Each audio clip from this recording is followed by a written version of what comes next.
This was the Chosei Coal Mine. From a pier on the coast, it stretched thousands of feet under the ocean.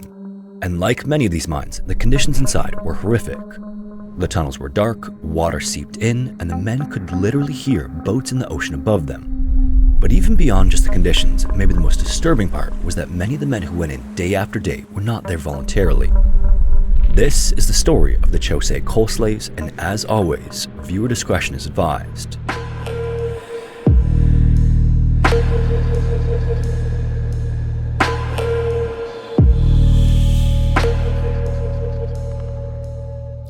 Before we get into the video, I want to introduce you to today's sponsor, Raycon, and their awesome earbuds. It's Raycon's company anniversary, and to celebrate, they're offering 30% off their essential open earbuds. And these earbuds differ from average ones in a few cool key ways. First, and most importantly, they have an open ear design. So although they sit right at the ear canal and are just as loud as regular earbuds, they're not jammed in there, almost plugging your ears. This makes them both more comfortable and keeps your ears open to your surroundings while still delivering crystal clear sound. And to ensure they stay in place, they have a multi-angular hook to keep them over your ears, almost no matter how hard you try to get them off. I tested them running, in the gym, and just whipping my head around because this is a problem I often have, and they stayed in place no problem. They also have multi-point connection, meaning you can switch seamlessly between devices, and they come with 44 hours of battery life between the buds themselves and the charging case. The kicker, though, is that they offer the same premium audio quality as bigger brands at half the price, and they have a 30-day happiness guarantee if you aren't satisfied. And by the way, I don't even get to use them because they were already stolen from me by a friend who liked them better than their current earbuds. So if you want to get a pair and you want to support the channel, click the link in the description or go to buyraycon.com/scaryinterestingopen to get 30% off the essential open earbuds. So once again, a huge thank you to Raycon for sponsoring the channel, and now for today's video. The city of Ube, Japan is located close to the southwestern tip of the main island Honshu. It sits on the coast of Ube Bay, which is part of the larger Seto Inland Sea that is semi-enclosed by the islands there. And life there is typical of Japan's coastal cities and towns. Fishermen cast their nets and families stroll along the beach, but if you look closer, you'll notice something strange sticking out of the water. There are two tall cylindrical pillars that are weathered and gray, jutting several feet above the waves. To the casual observer, they might look like abandoned concrete stumps or pieces of some forgotten pier. In reality, though, they're a far more haunting and lasting reminder of a tragedy that the Japanese government successfully downplayed for decades. They're known as piers, which are ventilation shafts from an undersea coal mine that once sprawled beneath the Seto Inland Sea. Beneath those aged tubes and the still waters that surround them lies the Chosei Coal Mine, which is a relic of Japan's industrial past. The Ube coalfield stretched more than 10 kilometers from east to west, and people began pulling coal from the ground there as far back as the Edo period, which began in 1603. When it first began to be pulled from these small open pits, it was used for blacksmithing, pottery, and heating and cooking. By the mid-1800s, though, coal production had ramped up and was being used as fuel for salt production across the Seto Inland Sea. This was a process of boiling salt water to extract the salt left behind, and things only advanced from there. When the second half of the 1800s rolled in and Japan began industrializing at breakneck speed, coal became the country's lifeblood. Mines became increasingly deep, and miners chased seams that ran under farmland, hills, mountains, and eventually the sea itself. Ube, in turn, was transformed almost overnight. What had once been just a small, quiet village ballooned into a city without even passing the usual town stage in between. By 1940, it had reached 100,000 people, and the Ube coalfield was booming, producing more than 4 million tons of coal a year. Those numbers supported both prosperity for the people and reflected the energy needed to feed industry and war, but they also came at a cost. Just beneath the surface, miners worked in the dark, wet tunnels that were never built to last, and on a cold February morning in 1942, the calm waters of the coast would reveal just how fragile that world really was. The Chosei Coal Mine wasn't just dangerous because of where it was dug. How it was run and who was forced to work there was even more appalling. By the late 1930s, Japan's appetite for coal had grown insatiable. The empire was expanding across Asia, and the war machine needed fuel, so every ton of coal carried strategic importance. There was one big problem, though. There weren't enough willing hands to work the mines. So the mine's management, working hand in hand with the Japanese government general of Korea, turned to forced labor. Korean workers were pulled into a system that started with recruitment, although it was hardly that. Instead, elders and local officials in Korea were pressured or outright coerced into sending men. And from there, it escalated to government placement and eventually full-blown conscription. What started as 249 workers in 1939 ballooned to more than 1,200 by 1942, making the Chosei Mine one of the largest sites of labor mobilization in the entire prefecture. Soon enough, nearly half of all the mine's work hauling coal, tunneling through rock, and maintaining the dangerous undersea passages fell to Koreans, and they weren't there voluntarily. In fact, it was the only way because the mine had such a reputation for brutal and unsafe conditions that no one wanted to do the job willingly. Company officials exploited these men who were described as unsophisticated and ignorant of the dangers of undersea coal mining. This supposed ignorance, though, wasn't their fault, it was part of the design. The less they knew about the risks, the easier they were to push underground. And if you can imagine it, life outside the mine wasn't better. These Korean laborers lived under confinement in what amounted to prison camps. Dormitory buildings were encircled by thick wooden fences 10 feet or 3 meters high that were topped with barbed wire and guarded around the clock. Inside, miners had no freedom of movement and no escape from barbed wire cages, and those who tried to run often met grim fates. If they were recaptured, the punishments that followed often resulted in their deaths. But even despite this, there were flashes of defiance. Groups of men escaped, some en masse, desperate to break free from the harsh conditions. The risks were so high that one miner, Kim Won-dal, left behind a letter to his family painting a vivid picture of what life was like. He described tunnels that ran beneath the sea where he could actually hear fishing boats above. He also described the constant fear of collapse and the fences and guards that ensured he lived like a prisoner. And from the beginning, the Chosei Coal Mine was built on borrowed time. Its tunnels stretched 130 feet or 40 meters below the sea level, making it shallow enough that the enormous water pressure was always pressing in. Safety regulations existed on paper, but they were ignored, and by late 1941, the warning signs were undeniable. And to further drive this point home, the safe thickness of the roof of a mine depends on several things, like the rock type, how big the tunnel is, and what type of support is used.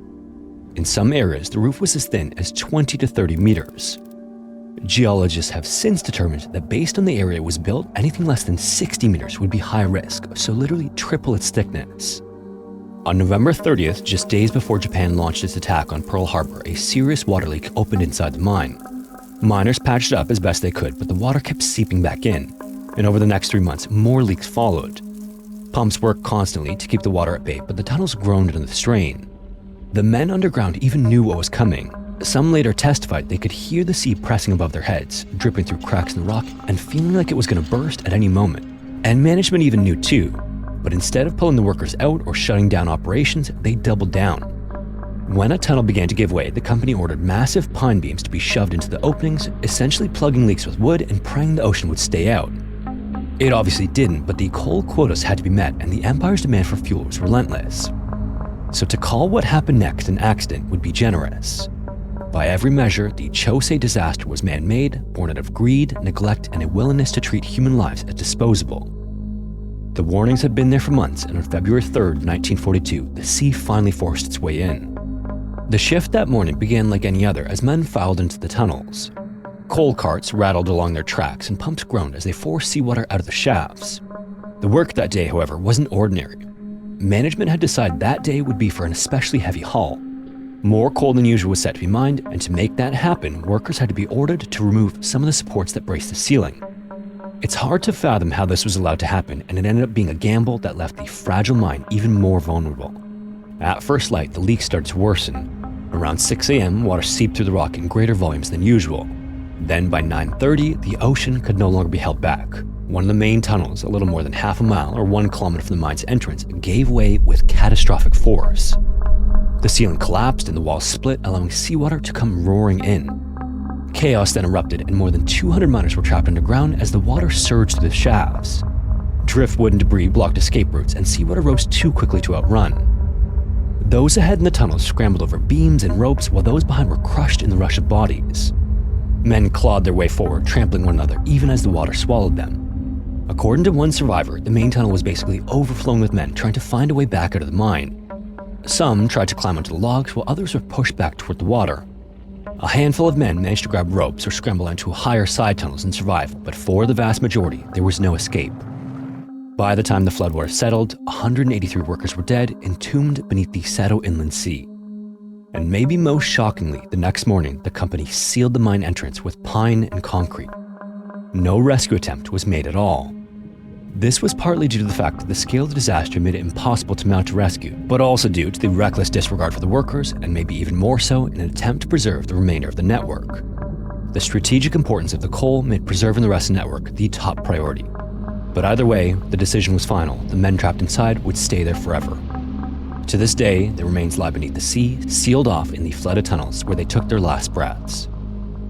News of the Chosei Coal Mine disaster should have been headline material. Nearly 200 men drowned beneath the sea in a single morning. It was an industrial catastrophe of staggering scale, but in wartime Japan, coal meant national survival, and the empire couldn't afford unrest, questions, or the truth. And that's assuming there even would be any outrage. At the time, Korean laborers were seen as expendable, so when newspapers reported on the incident, it was reduced to a footnote. In fact, one of Japan's largest papers ran a single sentence the next morning on the incident. It went on to say that drainage efforts were underway and that many of the trapped miners had been rescued. Obviously, this was nothing more than a tidy fiction that glossed over 183 deaths, 136 of which were Koreans forced to work there. Behind the scenes, the government's wartime information controls did their job. Reports were muzzled, and the disaster was quietly filed away almost as if it had never happened. Even after Japan's World War II surrender in 1945, the accident remained largely unspoken. The mine limped along with a new entrance for a short time, but when operations ceased for good, the disaster was left sealed underground along with the bodies. And incredibly, but maybe unsurprisingly, this wasn't the first flooded mine in the area, and it wasn't the last either. In 1915, a seawater inflow accident in a mine close by killed 234 miners.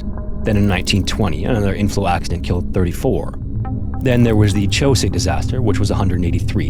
And finally in 1950, a further 35 miners died in another inflow accident at another mine close by. In the aftermath, for decades, the Chosei tragedy slipped further and further out of the public memory, and families of the dead were left with the remaining silence. Survivors' voices carried little weight in the face of official denial, and it wasn't until 1976, more than 30 years later, that a historian's research opened the forgotten story and forced the disaster back into the light. That year, Takanobu Yamaguchi published a paper titled Water Emergency at the Chosei Coal Mine, Notes on the Chosei Coal Mine Disaster of 1942. This was the first serious attempt to drag the story out of obscurity. His research made clear that it wasn't just some accident and that it was a wartime atrocity tied to Japan's system of forced labor. And tragically, this wasn't isolated to the Chosei Coal Mine. By 1942, tens of thousands of Koreans were forced to work the most dangerous and exhausting jobs around the country. From the moment he published that research, momentum slowly built.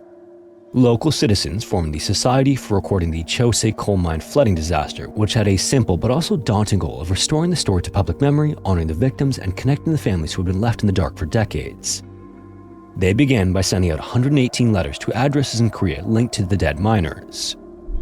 In May of 1992, their efforts bore fruit as the Bereaved Families Association was formed in South Korea. Then that summer, Korean families traveled to Japan, and for the first time, survivors, locals, and descendants stood together to mourn. Since 1993, memorial services have been held every year near the accident site on February 3rd. At the Chosei Coal Mine Memorial Plaza, a stone marker lists the names of the dead.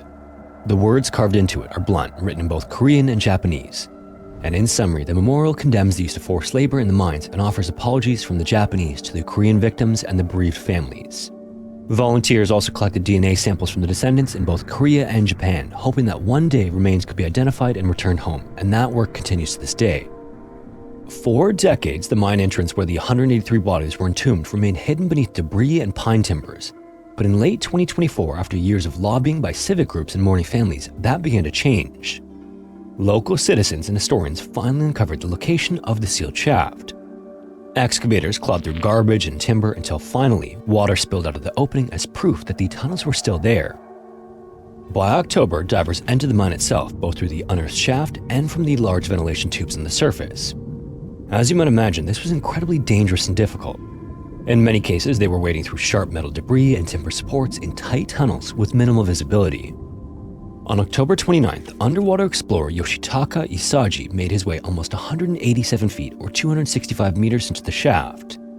He didn't find any human remains, but he confirmed what survivors had described decades earlier. He saw side passages leading off the main tunnel, some potentially collapsed and others still accessible. Work has continued into 2025, and on April 1st, divers from Japan and Korea joined forces in a symbolic gesture of cross-border cooperation, combing through submerged tunnels for remains.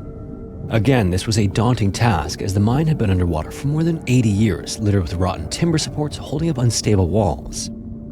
Visibility was also poor and progress was slow, but then came a glimmer of hope. On May 27th, divers located a side passage connected to one of the ventilation shafts, extending toward the main tunnel where the disaster struck. Then just 3 days later, during another dive, a bone fragment about 8 inches or 20 centimeters long was recovered. For a moment, it seemed the remains of a miner had finally been found, but police later determined that this was not a human bone. This was disappointing, but not final, as no one on either the Japanese or Korean side was willing to give up. Efforts to recover the remains and return them to bereaved families are ongoing, and in fact, when this script was originally fleshed out, no remains had been recovered. But as of August 25th, just 5 hours prior to me writing this sentence, a report was published that seems to suggest the first remains have finally been uncovered. As the time of writing this is still unconfirmed, but apparently it looks like a femur along with the victim's boots. Based on this first discovery, the report states that there's a high possibility that this is just the beginning of the discoveries. I'm also going to attach a link to the website chronicling the dives into the mines because there are several videos captured inside and they are extremely haunting. The videos are tinted dark green and black except for the light coming from the diver. As he swims, he unspools a line to make sure he can find his way back, and as he moves through the tunnels, he passes fallen timber supports, frayed ropes, and metal beams, all of which are weathered from being submerged for the last 80 years. If you made it this far, thanks so much for watching, but before we end off the video, I actually have another update on the recovery effort. As I mentioned, when the script was first drafted, it was prior to any concrete discovery of the remains. Then on August 25th, 2025, it seemed as though the first remains had been found, although it had yet to be confirmed. Well, the following day, another discovery was made when divers found a human skull and almost a complete skeleton, appearing as though it was lying down inside the mine. This was then confirmed on the 27th by the local police department and was reported on the 28th of August. As far as I could find though, this is the last update on the situation. In that same article, it stated that the Japanese government has refused to investigate the Chosei Coal Mine, and the reasons stated are the unclear location of the bodies and the safety of the underwater explorers. As a result, it seems doubtful that the families of those who were lost will ever be able to properly bury their loved ones. Anyway, thanks again for watching. If you have a story suggestion, I'd love to hear it, and you can submit it to the forum in the description. Also, if you want to support the channel, consider joining the Patreon or becoming a channel member here on YouTube. And hopefully, I will see you in the next one.